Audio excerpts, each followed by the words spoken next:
Lebih dari 2 pekan, kerusuhan di Iran belum juga menunjukkan tanda-tanda akan berakhir. Yang terbaru, beberapa kendaraan hangus terbakar dalam kerusuhan di Teheran. Vandalisme dan perusakan terhadap properti publik di Iran terus terjadi. Pengunjuk rasa menyerukan slogan anti-pemerintah di tengah kecaman pemerintah Iran yang mengancam akan menindak tegas demonstran. Akibat gelombang unjuk rasa dan kerusuhan ini, aktivis mengklaim jumlah korban tewas telah melampaui 2.000 jiwa. Data yang lebih terperinci menyebutkan 1.850 korban tewas merupakan demonstran dan 135 orang terafiliasi dengan pemerintah. Sementara ada lebih dari 16.700 orang yang ditangkap. Pihak independen dari luar negeri kesulitan mengakses data resmi karena pemerintah Iran memutus koneksi internet. Di sisi lain, pemerintah Iran belum merilis keterangan resmi terkait jumlah korban. Kemerosotan ekonomi menjadi inti tuntutan pengunjuk rasa terhadap penguasa. Di tengah protes yang meluas, Presiden Iran berjanji pemerintahannya sedang berupaya memulihkan stabilitas ekonomi. Presiden Iran mengaku siap mendengarkan rakyatnya setelah 2 pekan demonstrasi nasional yang dengan kekerasan semakin meningkat. از مردم عزیزمون و همان گونه که قبلا بود درخواست اینه که در هر محله اینا جمع شن و اجازه ندن آشوبگری کنن. مردم باید در صحنه باشن. مردم نگرانی دارن، ما با اونا میشینیم و وظیفمونه نگرانی اونا رو حل کنیم. ولی وظیفه بالاتر اینه که اجازه ندیم یه عده آشوبگر بیان کل جامعه رو به هم بریزن. Sementara itu, Presiden Amerika Serikat Donald Trump memperingatkan pemerintah Iran untuk tidak menggunakan kekerasan terhadap demonstran. Dalam konferensi pers di Gedung Putih, Trump bilang Amerika Serikat siap membantu pengunjuk rasa meski tidak dengan pasukan darat. We're watching the situation very carefully. I've made the statement very strongly that if they start killing people like they have in the past, we will get involved. We'll be hitting them very hard where it hurts. And that doesn't mean boots on the ground, but it means hitting them very, very hard where it hurts. So we don't want that to happen. There have been cases like this where President Obama totally backed down. But this is something pretty incredible that's happening in Iran. It's an amazing thing to watch. They've done a bad job. They've treated their people very badly, and now they're being paid back. So let's see what happens. We're watching it. We're watching it very closely. Unjuk rasa dimulai sejak 28 Desember 2025. Aparat semakin keras bertindak terhadap pengunjuk rasa setelah pemimpin tertinggi Iran, Ayatollah Ali Khamenei, menuding asing memanfaatkan unjuk rasa untuk mengacau Iran.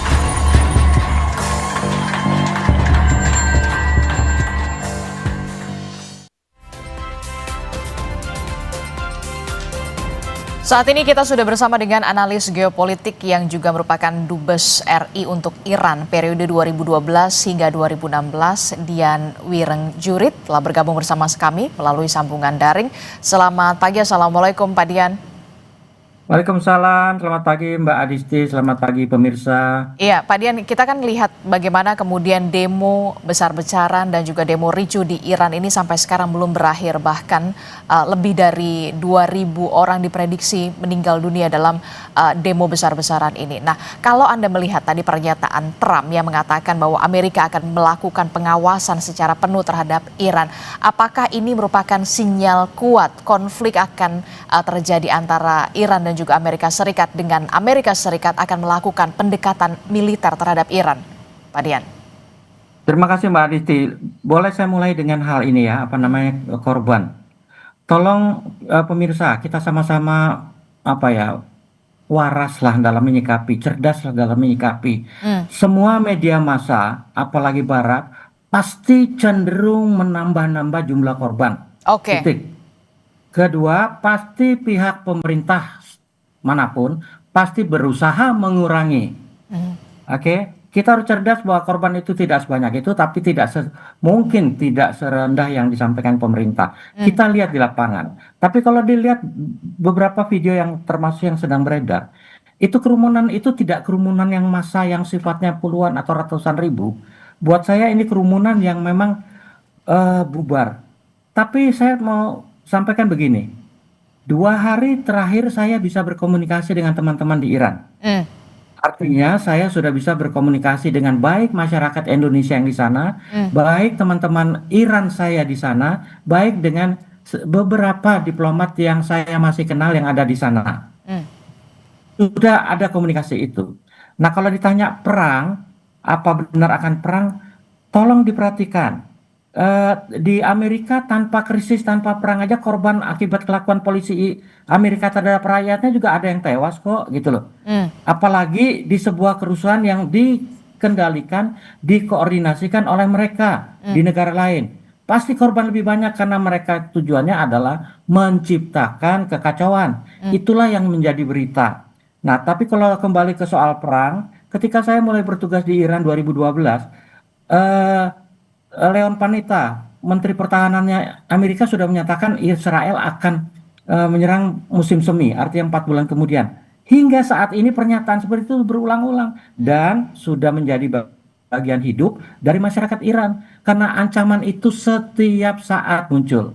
Nah, mudah-mudahan ancaman Trump ini juga bagian dari itu. Artinya sekedar ancaman karena terlalu gegabah kalau dia mau melakukan serangan karena Iran berbeda dengan Syria, berbeda dengan Irak, apalagi berbeda dengan Afghanistan, apalagi pasti berbeda dengan Venezuela.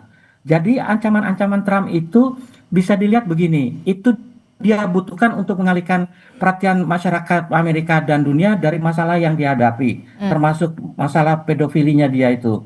Tapi saya mau bilang juga, mungkin saja hal ini dianggap serius, tapi Iran pun sudah belajar banyak dari Amerika. Iran sudah punya persiapan yang lebih matang, termasuk dalam menangkal gelombang Starlink-nya yang dipakai Amerika untuk berkomunikasi dengan demonstrator yang dikendalikan oleh para agen di lapangan mereka. Buktinya sekarang Starlink pun sudah bisa dilumpuhkan. Kira-kira begitu. Oke, jadi kalau dengan kata lain, ini hanya sekedar ancaman yang diberikan oleh Amerika Serikat dan benar-benar tidak akan terjadi intervensi yang akan dilakukan oleh Amerika Serikat terhadap Iran dengan kondisi Iran saat ini yang bisa dikatakan berlebihan begitu? Betul sekali Mbak Adistis. Begini loh, kalau saja benar-benar perang Iran terjadi, artinya dilancarkan oleh Trump, dampaknya itu akan luar biasa ya. Bukan hanya Iran yang kena, rakyat Iran udah pasti korban nomor satu itu pasti di Iran. Dan itu pasti bisa ratusan ribuan mungkin. Tapi bukan hanya di situ. Dampak ke kawasan pun akan luar biasa. Negara-negara Arab yang sekarang menikmati kesejahteraan, kemakmuran, gaya hidup yang bermewah-mewahan, pasti terkena dampaknya. Dan kalau itu mereka juga terkena dampaknya dalam artian terkena serangan yang salah arah, kapal yang jatuh di negara mereka, kapal terbang dan sebagainya. Mereka pasti membutuhkan waktu juga untuk recovery yang tidak akan lama dan mengorbankan kemakmuran yang sudah dilakukan. Diplomasi yang mereka lakukan saat ini sangat ketat terhadap Amerika. Oke, diplomasi secara ketat saat ini dilakukan oleh Iran kepada Amerika Serikat. Nah, kita juga bukan hanya oleh Iran, oleh negara-negara kawasan yang pasti sudah memperkirakan dampak perang Iran ini akan menyebabkan mereka juga susah. Oke, kita ingin tahu apa sebenarnya yang menjadi faktor kemudian sampai ada gelombang demo yang bisa dikatakan sampai berhari-hari 2 pekan lamanya begitu. Apa sebenarnya yang menjadi faktor pemicu demo besar-besaran ini, Pak Dian? Mbak, tolong lagi kita melihatnya dari kacamata sisi lain dari berita-berita media barat ya. Bahwa yang namanya demo ini bukan barang baru. Satu. Sejak saya di sana pun demonstrasi kayak di Amerika lah, di Indonesia negara kita, demo itu bagian sehari-hari kehidupan demokrasi.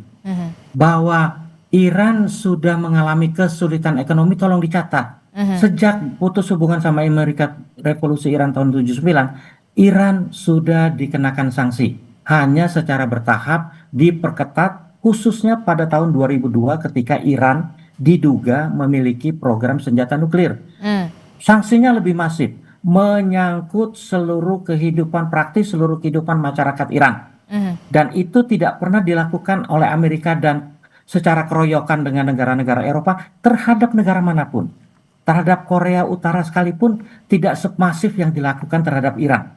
Dan Iran sudah membuktikan sampai 2 minggu kemarin aman-aman aja tuh karena mereka sudah tahu kok bahwa untuk kebutuhan masyarakat tidak ada masalah karena mereka bensin masih murah, terigu masih terjangkau dibandingkan negara lain yang begitu krisis energi aja bensin bisa melonjak tinggi. Nah itu bisa dipertahankan. Tapi kalau 2 minggu ini terakhir dilakukan cara-cara yang lebih keras dan brutal, buat saya itu karena Amerika dan sekutunya sudah kehilangan akal bagaimana menghadapi Iran dan agen-agen mereka mungkin memberikan laporan itulah saat untuk melakukan demonstrasi yang katanya besar dengan agenda yang tentunya mereka yang punya.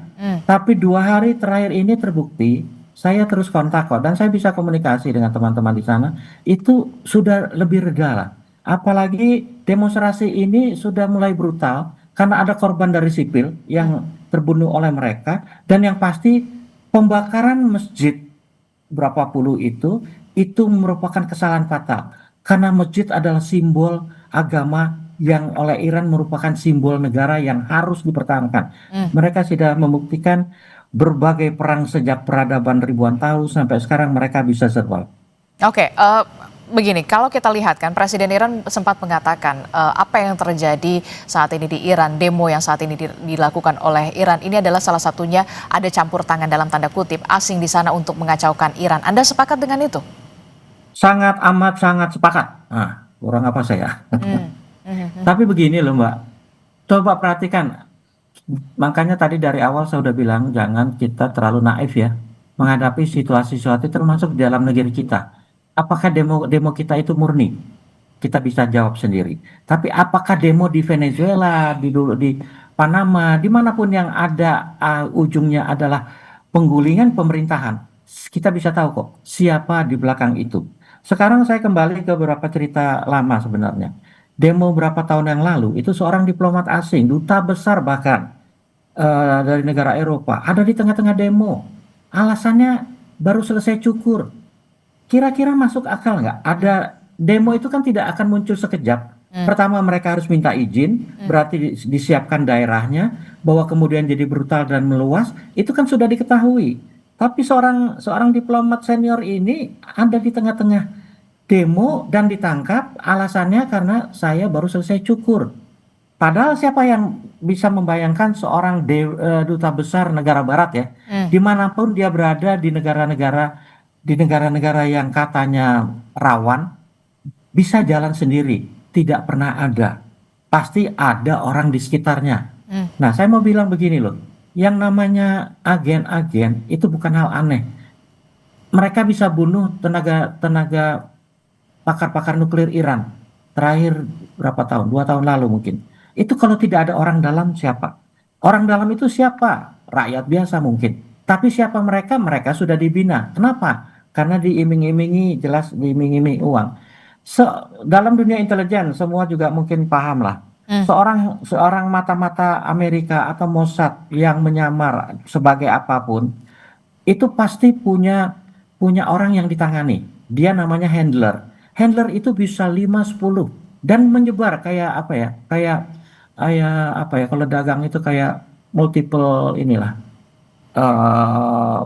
agen. Jadi handle yang satu menghandle lain, menghandle yang lain, kira-kira begitu. Dan itu memang banyak di Iran. Mbak Adisti, pemirsa, tolong tanyakan pada kita sendirilah. Kedutaan mana yang katanya daftar diplomatiknya itu paling banyak? Silakan tanya Kemlu. Sementara kedutaan yang lain mungkin puluhan. Ada kedutaan yang ratusan nama katanya itulah diplomat. Kira-kira wajar nggak? Oke, kalau berbicara soal kedutaan, apa yang kemudian bisa dilakukan oleh kedutaan besar kita Republik Indonesia untuk Iran begitu ya? Ada masyarakat kita di sana. Nah, apa yang bisa dilakukan oleh kedutaan besar? Mengingat situasinya kalau tadi bisa disebutkan memang kita lihat visual di sana memang terlalu berlebihan ketika dikatakan sampai 2.000 begitu jiwa yang melayang. Tapi untuk keamanan warga negara Indonesia kita di Iran, apa yang bisa dilakukan oleh kedutaan besar Republik Indonesia? Begini Mbak, tugas seorang duta besar dari negara manapun yang ditempatkan di negara rawan itu sudah ada SOP-nya tertentu. Makanya di negara rawan biasanya seorang diplomat ditempatkan 2 tahun. Tapi saya full 4 tahun di Iran. Artinya apa? Ketika itu saja, walaupun ada ancaman perang berkali-kali, Iran sudah dianggap negara yang bukan rawan. Makanya saya full 4 tahun. Nah, tapi saya tetap melakukan tugas. Tugas pertama saya adalah karena Iran tetap dianggap rawan, saya sudah menjajaki misalnya jalan keluar kalau terjadi apa-apa di Iran, di Teheran. Saya sudah jalan sampai ke perbatasan Irak, Turki, dan Azerbaijan, melihat jalan yang bisa digunakan kalau seandainya saya harus mengevakuasi warga Indonesia, seandainya perang itu benar terjadi dan Iran menjadi sasaran. Buat saya menyerang Iran itu tidak gampang. Iran itu jauh di tengah padang. Dia hanya bisa diserang melalui udara tentunya, drone, kapal terbang, dan sebagainya. Tapi tidak mungkin dari darat. Mungkin dari laut yang melontarkan rudal-rudal. Nah, artinya apa sih? Karena Iran jauh dan susah diserang dengan cara konvensional, arah untuk menyelamatkan diri warga-warga negara manapun pasti ke utara. Nah, utara itu akan antara lain melewati bagian pegunungan. Kalau ke barat memang datar, makanya saya jalan itu, saya ke perbatasan Irak, ke beberapa tempat di sana, saya ke perbatasan dengan Azerbaijan untuk mencari rute penyelamatan. Dan bahkan ketika itu saja, ini penting diketahui. Ketika saya baru datang, saya belum menyerahkan kredensial, artinya saya belum secara resmi bisa bertugas, tapi saya sudah diizinkan bertugas karena saya sudah ketemu Menlu. Dia bilang, Pak Dian, Lubus Indonesia, negara sahabat, bisa silakan bertugas sebagaimana biasanya. Ketemu presiden, menyerahkan kredensial, kita atur kemudian. Tapi saya sudah mulai bertugas, makanya saya berani keliling daerah-daerah tadi. Tidak semua diplomat bisa diizinkan sebelum menyerahkan kredensial. Yang terjadi adalah apa? Saya belum bersowan kepada dubes-dubes negara lain yang lebih senior. Karena sebagai dubes baru biasanya tradisinya adalah saya akan mendatangi dubes-dubes yang sudah lebih lama dari saya, terutama negara-negara sahabat. Yang terjadi, 2 negara sahabat dari satu negara Asia, satu negara Eropa yang masih ada di sana, datang ke saya, bahkan mendatangi saya di KBRI. Kenapa? Mereka cuma satu misinya. Ambassador Dian, kalau nanti Amerika benar atau Israel benar menyerang Iran. Bolehkah kami mengungsikan diplomat kami atau warga kami ke kedutaan Indonesia? Saya tanya kenapa?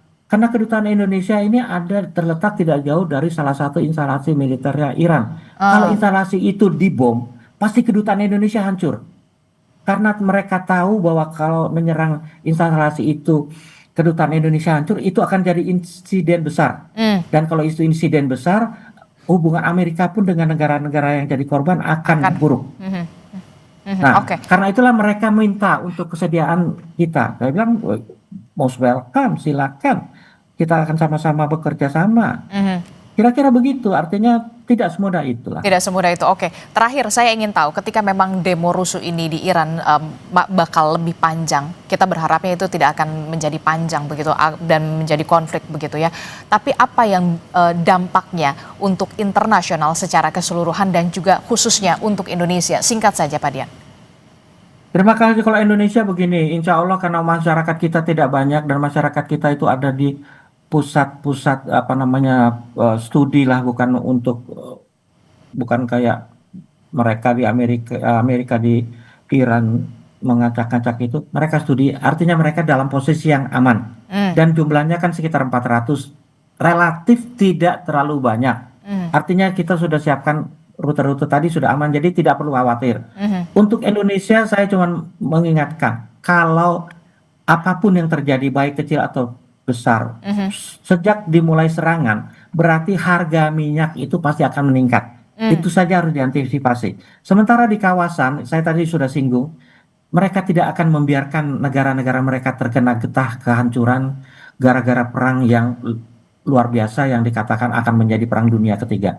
Kemakmuran mereka dibayar dengan panjang, waktu yang panjang, tidak akan begitu saja mereka akan biarkan. Diplomasi tetap akan menjadi solusi. Dan 2 hari terakhir saya bilang tadi, situasi di Teheran sendiri sudah tenang. Artinya apa?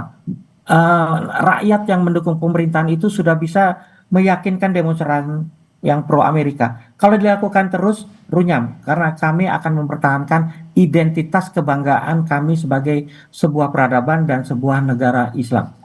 Oke, baik, terima kasih analis geopolitik yang juga merupakan Dubes RI untuk Iran periode 2012 hingga 2016, Dian Wirengjuri telah bergabung bersama kami. Sehat selalu Bapak, Assalamualaikum, selamat pagi.